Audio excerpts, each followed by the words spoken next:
आप सभी को हिंदी दिवस की हार्दिक शुभकामनाएं। आप सभी ने हिंदी दिवस के शुभ अवसर पर अपने उद्गार प्रस्तुत किए, अपने विचार प्रस्तुत किए। जानकर अत्यंत हर्ष हुआ कि आपने हिंदी को मातृभाषा कहा और सांस्कृतिक दृष्टि से देखा जाए तो यह मातृभाषा भी है। वैसे तो संवैधानिक तौर पर यह राजभाषा है, लेकिन हम अपनी सांस्कृतिक दृष्टि से देखें तो यह मातृभाषा या फिर हमारी मौसी है। जो भी हमारी मातृभाषा है या फिर स्थानीय भाषा है, उसके नज़दीक यह हिंदी है। तो मैं यही कहना चाहूँगा कि हिंदी को हम ज़रूर अपनाएं, लेकिन हिंदी को लचीला भी ज़रूर बनाएं, क्योंकि हिंदी समावेशी है। दिव्यानी जी कह रही थी हिंदी समन्वय की भाषा है, और समन्वय, समावेश, समायोजन समय की मांग है।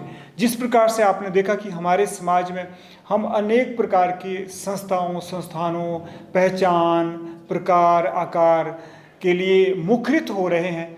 हम चाह रहे हैं कि यह हमारी जगह है, वो चाह रहे हैं कि वो उनकी जगह है, ये उनका स्थान है, हमारा स्थान है, लेकिन वास्तव में है तो हम भारतवासी। तो मैं ये ज़रूर चाहूँगा कि आप हिंदी को सीखें, आप विदेशी भाषा सीखें, लेकिन हिंदी को दांव पे लगा के ना सीखें। अर्थात जब आप विदेशी भाषा सीख रहे हैं तो आपको हिंदी बोलने में शर्म महसूस नहीं करनी चाहिए। तभी हमारी हिंदी उन्नत होगी, समृद्ध होगी, क्योंकि हिंदी वास्तव में हमारी सांस्कृतिक पहचान है।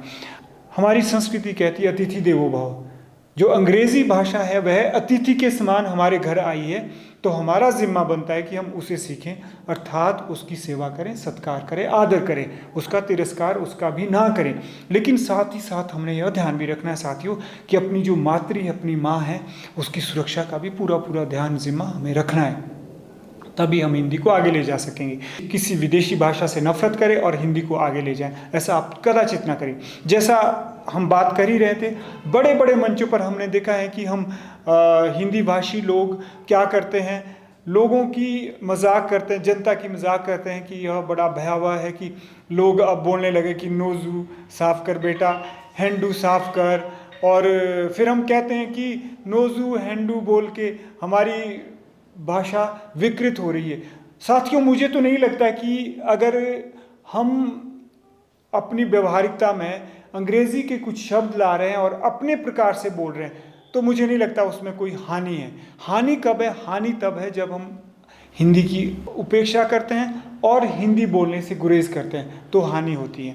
तो इसलिए मैं ज़रूर चाहूँगा कि हम हिंदुस्तान के हिंदुस्तानी हैं, और सारे जहाँ से अच्छा हिंदुस्तान हमारा। और वह हिंदुस्तान तब अच्छा होगा जब हम क्या करें, हम अपनी मातृभाषा, राजभाषा को भी सीखें और विदेशी भाषा को भी सीखें, जो कि सीखना ही चाहिए। तो अंत में मुझे कवि इकबाल की पंक्तियाँ कुछ याद आ रही है।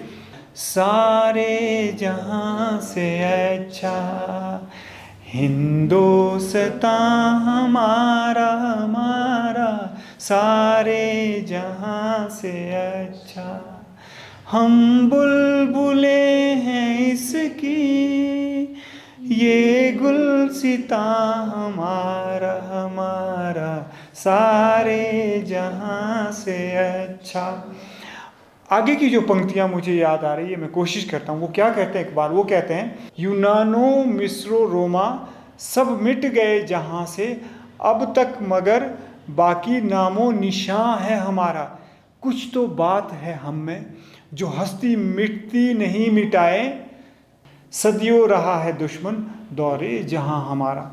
यूनानो मिस्रो रोमा सब मिट गए जहां से, इसका मतलब है इस धरती पर जितनी भी सभ्यता आई वो चली गई, वो अब नहीं रही।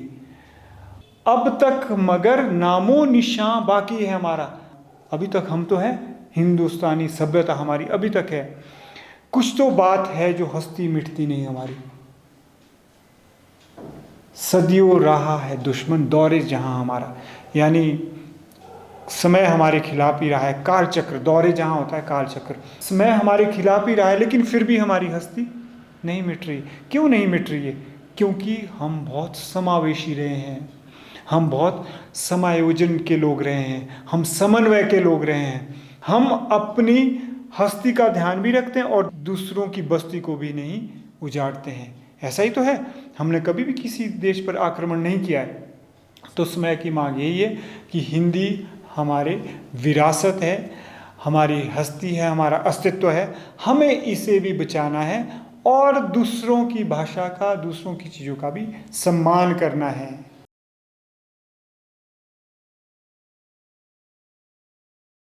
सर, मेरा प्रश्न यह है कि अभी तक हिंदी भाषा की दशा और दिशा कैसी है और आपके हिसाब से आने वाले समय में हिंदी भाषा की दशा व दिशा कैसी होनी चाहिए? सर, मेरा आपसे यह प्रश्न है कि जो लोग हिंदी भाषा का प्रयोग करते हैं उन्हें सम्मान की दृष्टि से नहीं देखा जाता, क्योंकि आजकल अंग्रेजी भाषा का महत्व ज़्यादा है, तो उन्हें अनपढ़ की दृष्टि से देखा जाता है। इस बारे में आप क्या कहना चाहते हैं? सबसे पहले दिव्यानी जी ने प्रश्न पूछा है कि हिंदी की दशा और दिशा आपके मुताबिक कैसी है। मुझे लगता है कि दशा अच्छी है, पहले से बेहतर होती जा रही है और दिशा भी सही दिशा में जा रही है। जैसा आपने देखा कि हम AI के दौर में रह रहे हैं, इंटरनेट की दुनिया में रह रहे हैं। इस इंटरनेट की दुनिया ने भी हिंदी को अपनाना शुरू कर दिया है। हिंदी भी हमारी व्यवसाय की भाषा बनने लगी है। तो मैं कहना चाहूँगा कि हाँ, हिंदी की दशा दुरुस्त है और दिशा भी सही है, लेकिन कमी ज़रूर रह रही हैं, जो कि तमन्ना का प्रश्न है कि जो अंग्रेज़ी भाषी है उनको सम्मान की दृष्टि से देखा जाता है और हिंदी भाषी लोगों को हेय की दृष्टि से देखा जाता है और इतना सम्मानजनक दृष्टि से नहीं देखा जाता है। तो मैं तमन्ना जी कहना चाहूँगा कि निस्संदेह जब कोई देश गुलाम रहता है तो उसकी गुलामी एक साथ नहीं जाती है। देश ना केवल राजनीतिक तौर पर गुलाम होता है बल्कि सांस्कृतिक तौर पर भी वह गुलाम होता है। तो धीरे धीरे हम इस गुलामी से निकल रहे हैं और थोड़ा समय लगेगा, लेकिन हाँ, हमें प्रयास ज़रूर करना पड़ेगा। जो हिंदी भाषा जिस सम्मान की अधिकारी है, उस अधिकार को आप जैसे विद्यार्थी ही उसे दिला सकते हैं। वो कैसे?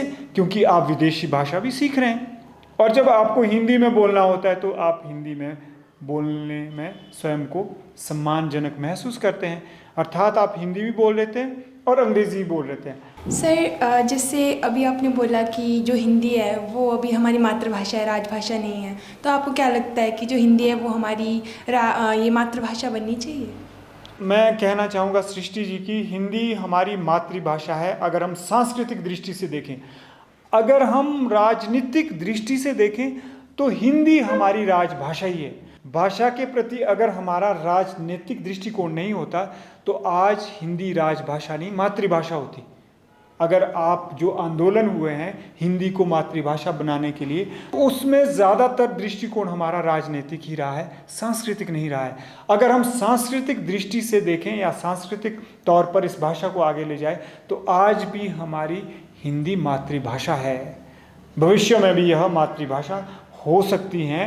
संवैधानिक स्तर पर भी, संवैधानिक दृष्टि से भी हम ऐसी प्रार्थना करते हैं, हम ऐसे प्रयास करते हैं और वह तब संभव है जब हम हिंदी को लचीला बनाएंगे, समावेशी बनाएंगे, अर्थात हिंदी भाषी गैर हिंदी भाषी का सम्मान करेंगे और गैर हिंदी भाषी वालों का सम्मान करेंगे। आपका सबसे पसंदीदा कौन सा साहित्यकार रहे या पोएट रहे या कवि रहे हैं? मैं अगर एक लेखक का नाम कहूँ तो दूसरों के साथ अन्याय ही करूँगा, अपने साथ अन्याय करूँगा, क्योंकि मेरे पसंदीदा लेखक हिंदी के बहुत सारे रहे हैं। फिर भी अगर आप कहते हैं कि मुझे एक नाम बताना है तो मुंशी प्रेमचंद को मैं ज़रूर कहूँगा।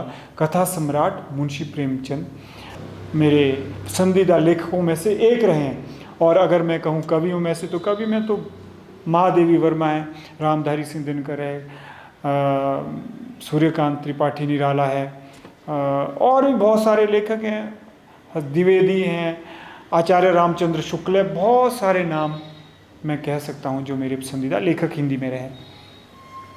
बहुत बहुत धन्यवाद। इन्हीं शब्दों के साथ कि आप अंग्रेज़ी भी सीखेंगे, कि इस सीख को आप याद रखेंगे कि अंग्रेज़ी हमारी मेहमान है।